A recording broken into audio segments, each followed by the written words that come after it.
Ini satu lagi pendedahan yang paling panas yang menggemparkan seluruh rakyat Malaysia.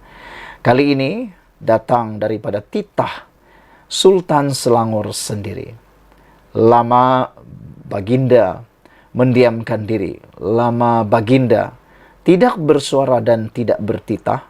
Akhirnya baginda Sultan Selangor bertitah dan pastinya perlu diambil iktibar oleh semua parti politik yang ada di Malaysia. Apakah titah baginda? Baginda Sultan Selangor kata, bertitah, jangan ingat sudah popular boleh perlekeh sesiapa saja. Kita tidak berapa dapat memastikan siapa yang baginda maksudkan ini. Yang mana sudah popular boleh perlekeh sesiapa saja. Baginda mengingatkan kepada semua orang, jangan ingat sudah popular, boleh pula perlekeh sesiapa saja. Sultan Selangor, Sultan Sharafuddin Idris Shah, hari ini menggesa semua ahli politik berhenti daripada amalan mencaci dan sebarang tindakan yang boleh menjejaskan keharmonian masyarakat. Sebaliknya, titah baginda, tumpuan perlu diberikan kepada usaha memajukan kehidupan rakyat dan memakmurkan negara. Menurut Sultan Sharafuddin, tindakan ahli politik yang menggunakan kata-kata kesat lagi biadab menunjukkan ketika ini perasaan hormat mereka kepada institusi diraja semakin terhakis. Sikap biadab mereka ini telah melangkaui batas-batas dan nilai kepribadian orang Islam dan Melayu yang sering dipelihara titah baginda. Ingatlah, jangan kerana kita menyangka bahawa kita cukup popular di kalangan rakyat sehingga bertindak memperlekehkan sesiapa yang tidak sehaluan dengan fahaman politik masing-masing. Malah sanggup pula hadir ke negeri Selangor dengan melemparkan cacian melampaui batas titah baginda. Kemana hilangnya budi bahasa? Ini bukan budaya kita, khususnya orang Melayu, untuk menghina sesiapapun khususnya di kalangan khalayak ramai titah baginda. Sultan Sharafuddin bertitah demikian pada majlis mengangkat sumpah jawatan Menteri Besar Selangor dan anggota Exco Kerajaan Negeri di Istana Alam Shah, Kelang hari ini.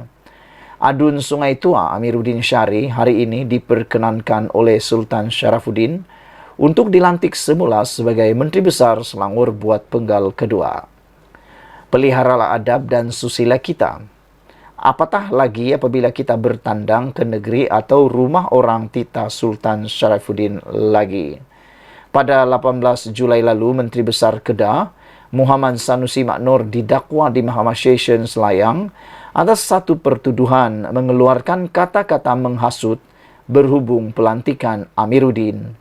Jauhi amalan rasuah, ahli jawatan kuasa PAS pusat itu berkata demikian semasa menghadiri ceramah politik di Stadium Selayang, Selangor.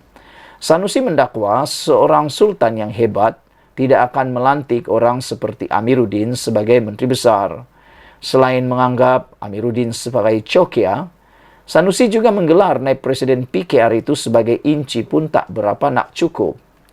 Ia mendorong pelbagai pihak termasuk ahli Dewan Diraja Selangor membuat laporan polis dan menggesa tindakan diambil ke atas Sanusi. Sanusi juga berdepan satu lagi pertuduhan membabitkan institusi diraja apabila dia didakwa mengeluarkan kata-kata menghasut berhubung isu penubuhan kerajaan perpaduan.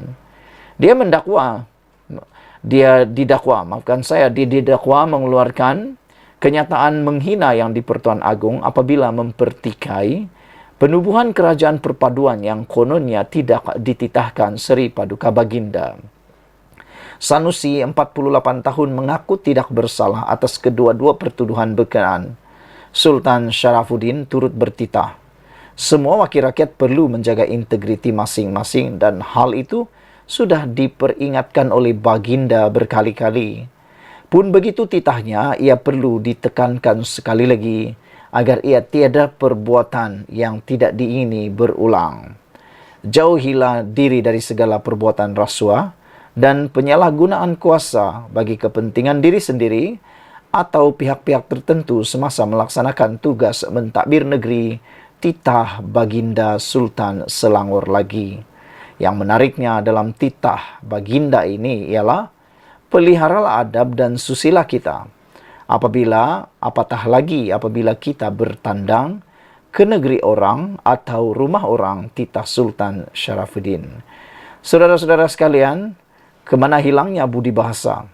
Ini bukan budaya kita, khususnya orang Melayu, untuk menghina sesiapapun, khususnya di khalayak ramai, kata atau titah Sultan Selangor.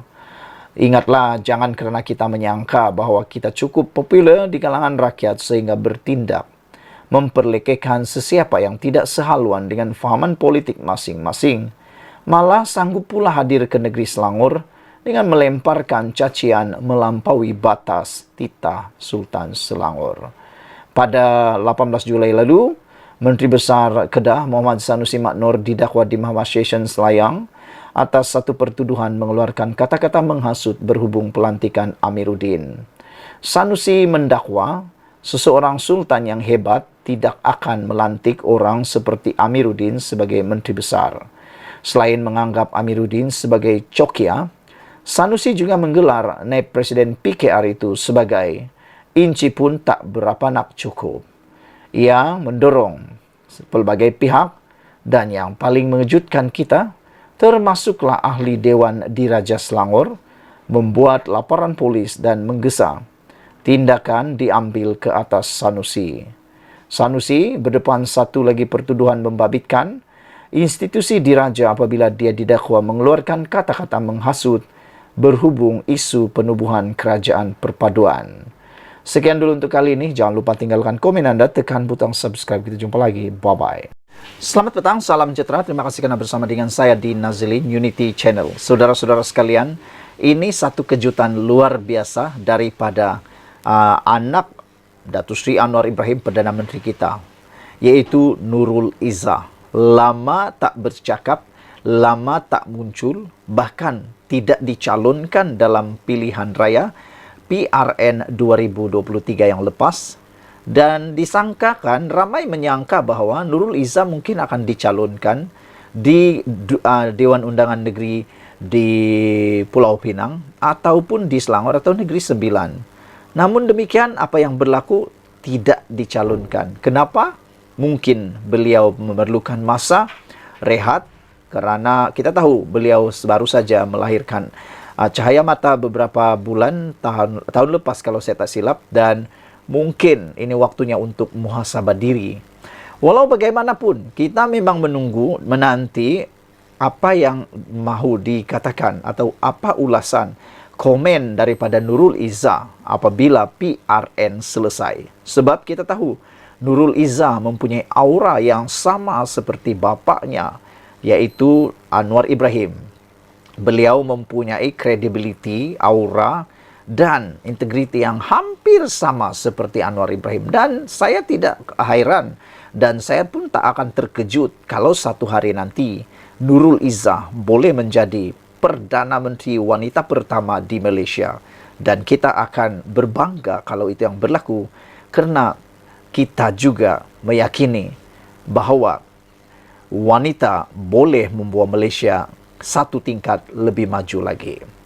Naib Presiden PKR Nurul Izzah Anwar baru-baru ini menyarankan kerajaan agar segera menambah baik komunikasi kerajaan dalam menyampaikan maklumat kepada rakyat. Sesuai dengan kebimbangan Nurul Izzah, aspek komunikasi adalah perkara nombor satu perlu segera dirombak.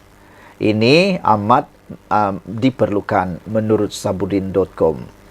Katanya, perkara itu perlu dilakukan selain untuk mendepani serta melawan politik ekstremisme dan rasuah yang terus menyengat.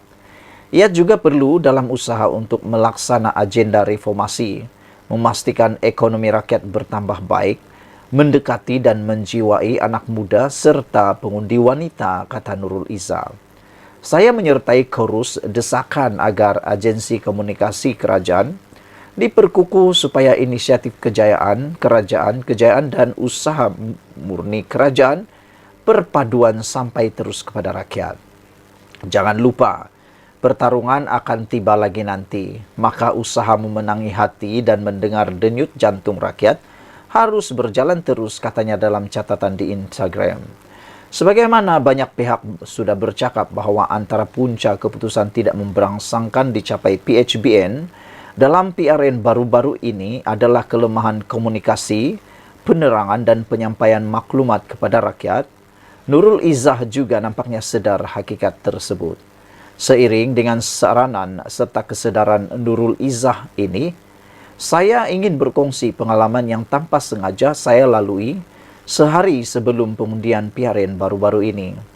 Ketika menghadiri sebuah jamuan di rumah seorang kenalan pada Jumaat malam 11 Ogos lalu, sekumpulan orang antara 6 atau 7 orang yang duduk semeja dengan saya berbual-bual tentang pengundian yang akan berlangsung pada esok harinya. Seorang daripada mereka berkata, harapannya ialah mahu melihat keputusan PRN itu nanti mampu menjatuhkan kerajaan perpaduan pimpinan Anwar Ibrahim. Mereka yang lain yang mendengar kata-kata itu nampaknya bersetuju dengan perkara itu dan mengangguk-angguk sambil menikmati makanan yang dihidangkan. Saya kemudian menyampuk dengan mengatakan PRN ini hanya pilihan raya peringkat negeri dan tidak mungkin atau tidak mampu menukar kedudukan kerajaan di kerajaan pusat atau peringkat pusat, biar apa sekalipun keputusannya. Seorang yang lain pula berkata, masalah utama PH ialah mereka tidak ternampak berbuat apa-apa sejak 8 bulan memegang kuasa, dan itulah sebabnya pertukaran kerajaan begitu diperlukan. Ketika itu, saya tidak membalas panjang, cuma berkata, banyak sebenarnya yang dilakukan kerajaan.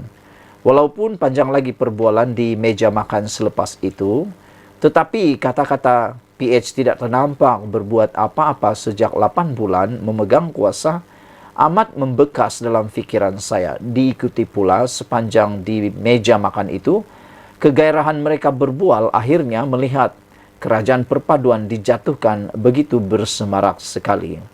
Sejak itu saya sering berpikir, kenapa masih ada yang sampai tidak nampak apa yang dilakukan oleh kerajaan untuk rakyat sejak 8 bulan lalu?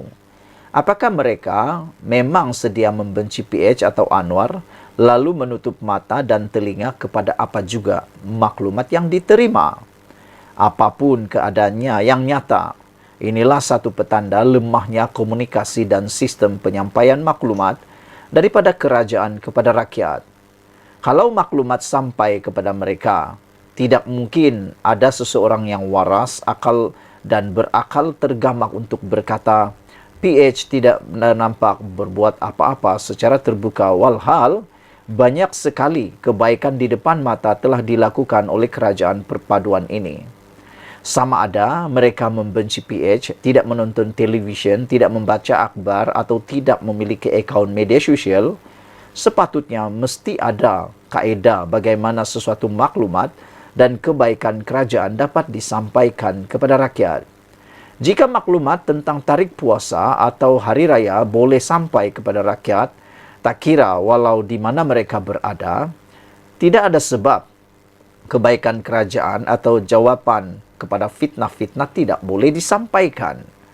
Bukankah kerajaan ada pelbagai saluran media, daripada televisyen, radio, akhbar, portal berita, media sosial dan pelbagai lagi. Selain itu, ada pula pelbagai jentera parti berkaitan komunikasi dan penerangan, di mana semua itu dalam membantu kerajaan. Ringkas cerita, susulan serangan berpenjangan kepada kerajaan perpaduan sejak 8 bulan lalu diikuti keputusan PRN 6 negeri baru-baru ini, jika ia merupakan wake up call agar segera bangun dan berlari untuk bekerja, maka perubahan dan rombakan yang paling awal wajib dilakukan ialah berkaitan komunikasi, penyampaian maklumat dan menjawab segala macam fitnah yang bertebaran. Dalam konteks komunikasi tersebut, mereka yang sedia ada daripada yang berjawatan menteri, ketua agensi, ketua pengarah dan lain-lainnya, semua itu harus segera diperbaiki, ditukar, diganti atau dipecat. mengikut keperluan dan kesesuaian, asal Anwar dapat dielakkan daripada ditumbangkan. Tanpa keberanian melakukan sesuatu yang drastik dan luar biasa, keputusan PRU 16 4 tahun lagi tidak akan jauh berbeza dengan PRN baru-baru ini. Ditulis oleh Sabudin Hussein 19 Ogos 2023. Sekian dulu untuk kali ini. Jangan lupa tinggalkan komen Anda, tekan butang subscribe. Kita jumpa lagi. Bye-bye.